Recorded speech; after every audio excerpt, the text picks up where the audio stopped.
दुमका में हुए सनसनीखेज गोलीकांड के 15 दिन बाद भी पुलिस अपराधियों तक नहीं पहुंच सकी है। मामला 24 फरवरी का है। अरुण सिंह को गोली मारकर घायल किए जाने के बाद अब पुलिस की कार्यशैली को लेकर विभिन्न संगठनों में आक्रोश बढ़ता जा रहा है।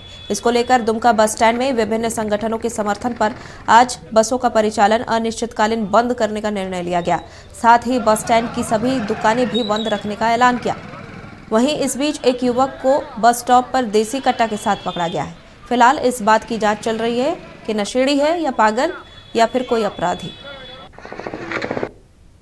शासन का लापरवाही, क्राइम बढ़ रहा है, कोई कार्रवाई नहीं हो रहा है, यही इसी से असंतोष है आम नागरिक। घटना के बारे में बताएं, किस तरह से आप पर लगातार हमले किए जा रहे हैं। ये तो दूसरी बार हमला है। पहला बार हमला में काफ़ी जांच में अनियमितता बरता गया। दूसरा बार में आज मान लीजिए 16-17 दिन होने चला, कोई कार्रवाई नहीं हुआ। शासन के विफलता को देखते हुए हम लोग आज से बंदी पर चले गए हैं और जब तक वो संतोषजनक कोई जवाब नहीं देते हैं या अभियुक्त के विषय में कुछ छानबीन कहाँ तक पहुँचा वो भी आगे बोलें। चलिए ज्यादा जानकारी के साथ हमारे सहयोगी विजय तिवारी फोन लाइन पर जुड़े हुए हैं। विजय, गोलीकांड के 15 दिन बीत जाने के बाद भी पुलिस के हाथ खाली है और इससे नाराज होकर लोगों ने बसों का परिचालन ठप किया हुआ है। क्या कुछ असर नजर आया? जी बिल्कुल, ये कह सकते हैं कि उपराजधानी है और पूरे प्रमंडल के लिए यहाँ से बसें चलती हैं। गिरिडीह जाती हैं, धनबाद जाती हैं, आसनसोल जाती हैं, तमाम पाकुड़, गोड्डा, तो तमाम दुमका बस स्टैंड से जितनी भी बसें का परिचालन होना होता है वो आज बंद कर दिया गया है। इसके पीछे कारण यही है कि नगर निकाय चुनाव मतदान का दूसरे दिन सुबह सुबह अरुण सिंह अपने गिलानपाड़ा स्थित आवास से बस स्टेशन जा रहे थे। चूंकि प्रभात खबर अखबार के वो एजेंट भी हैं और सुबह उनका नित्य रूटीन है, प्रतिदिन वो जाया करते थे।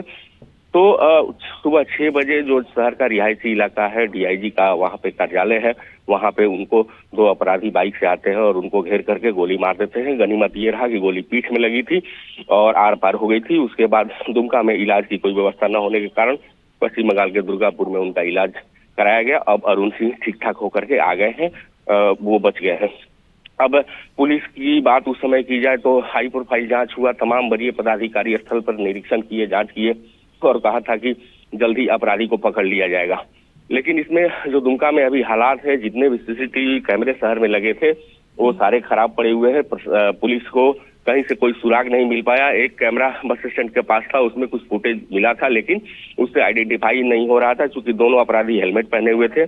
और ये भी जानकारी मिली थी कि अपराधी शहर के अंदर ही आधे घंटे तक भ्रमण करते हैं, लेकिन जब भी घटना होती है तो पुलिस घटनास्थल पे पहुंचती है, न कि इलाके की नाकाबंदी की जाती है।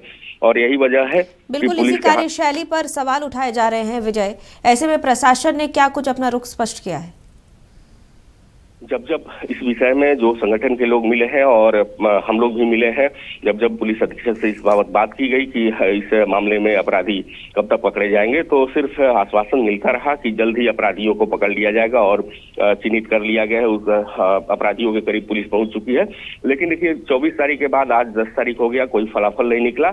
और कल ही बस मोटर मजदूर संगठन और बस स्टैंड के सारे दुकानदार ने कल ही अपना घोषणा कर दिया था कि आज से बसों का परिचालन अनिश्चितकालीन के लिए ठप कर दिया गया है। चूंकि अरुण सिंह पर पहले भी 2 साल पहले भी स्टेट बैंक के सामने इसी इलाके में कुछ ही आसपास की दूरी पर उनके ऊपर हमला करने की कोशिश की गई थी, लेकिन उस समय वो अपराधियों से भिड़ गए थे और बच निकले थे। तो उनके ऊपर बार बार ये घटना हो रही है। पिछले घटनाओं का भी बहुत खुलासा नहीं हो पाया, उससे भी अरुण सिंह असंतोष जताए हैं और ये कहना है कि आखिर बस स्टैंड में जो गुंडों का, अपराधियों का जो जमावड़ा लग रहा है, आखिर दुमका पुलिस क्यों उस पर कार्रवाई नहीं कर रही है, वहाँ दहशत का माहौल क्यों बना हुआ है। बिल्कुल, अब देखने वाली बात होगी विजय, कब तक कार्रवाई हो पाती है। बहुत बहुत धन्यवाद तमाम जानकारी के लिए।